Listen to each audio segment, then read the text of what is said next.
Peace, everybody. This is Marc Lamont Hill. I'm here at Morehouse College in the campus of Atlanta University Center. I'm talking to some amazing students about voting rights.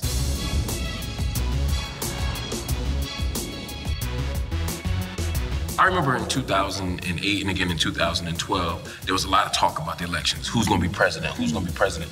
Now that nobody's running for president, do you feel like there's a different tone around the elections?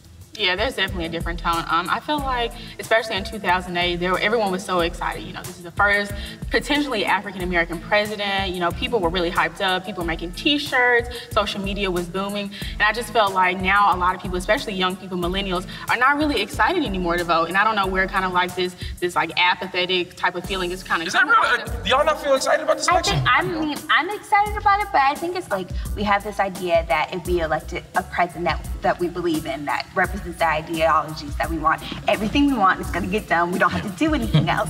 And so when midterms rolls around and everyone's like, go vote, you're like, nah, I already voted for Obama. How are y'all feeling? We got people back here.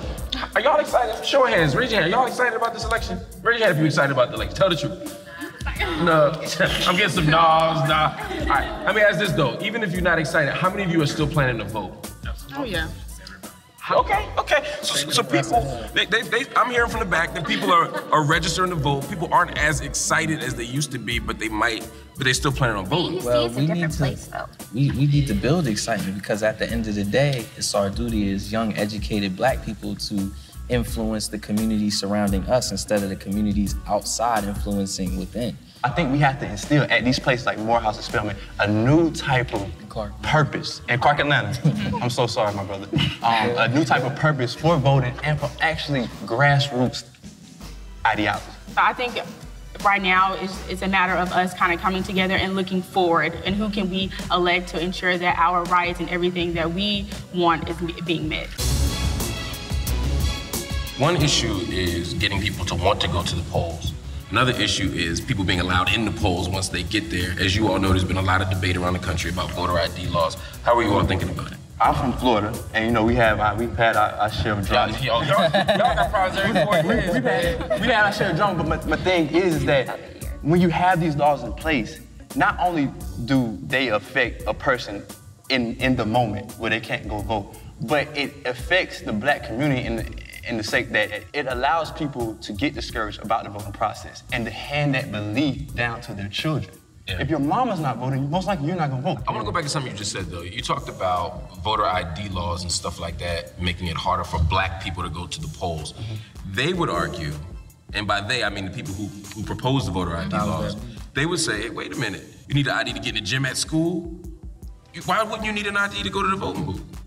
One of my biggest problems, especially with the voter photo ID law, is that a college and a university ID is not sufficient, but a gun permit is.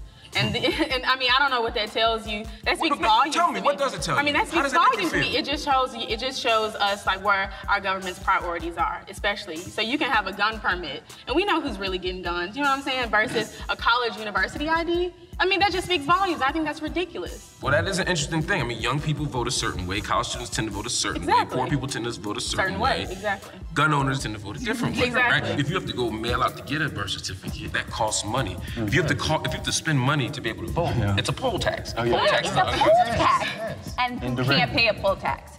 Poor people. Like that's well, nobody should have to. It's unconstitutional. And poor people are worried about primary necessities. They're not worried about secondary necessities such as, voting. They're worried about food, clothing, and shelter.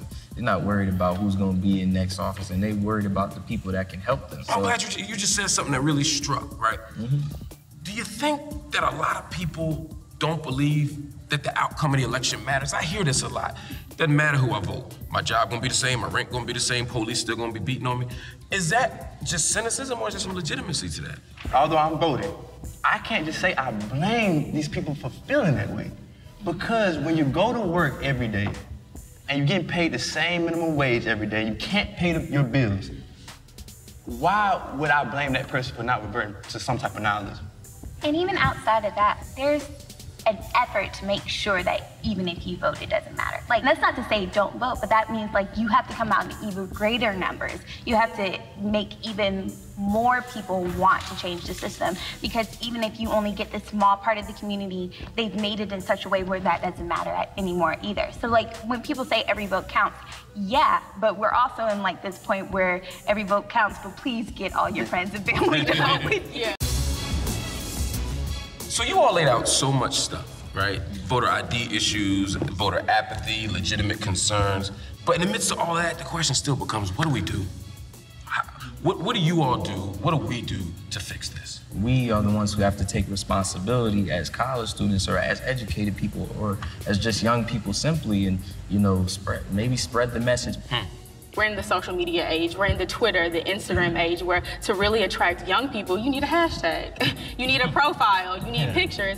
And so we have to kind of revolutionize the way we think about politics in the 21st century, because it's no longer about just going and having rallies. I mean, although that's gotten us far, this is a new age, especially with millennials. We have to keep kind of reinventing the wheel with how we want to ensure that everyone, especially young people, are voting. So what kind of stuff are you all doing to encourage people to vote and to have more civic awareness?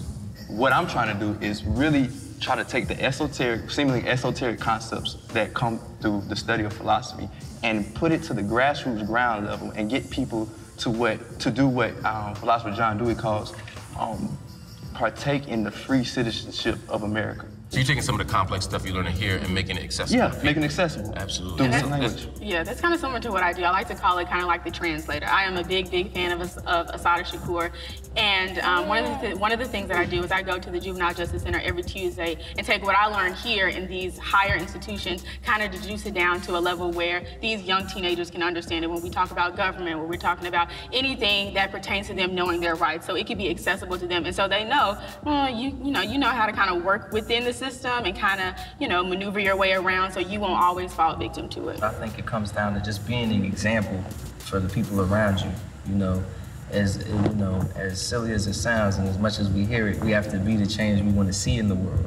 And I'm a reproductive justice advocate, so I'm constantly talking about how reproductive health has to connect with social justice. So women have to have the ability to choose whether or not they want to have a child, but they also have to be able to create an environment where they can raise the children they have safely. I'm always on my Facebook, I'm always on my Twitter, like talking about these different issues and then trying to connect it to a bigger process. So what are you doing in your community? Who are you voting for? That's all like a part of it. It always has to be like a connected issue. All right, y'all, it's been great talking to you. Stay with us here at BET for more What's at Stake.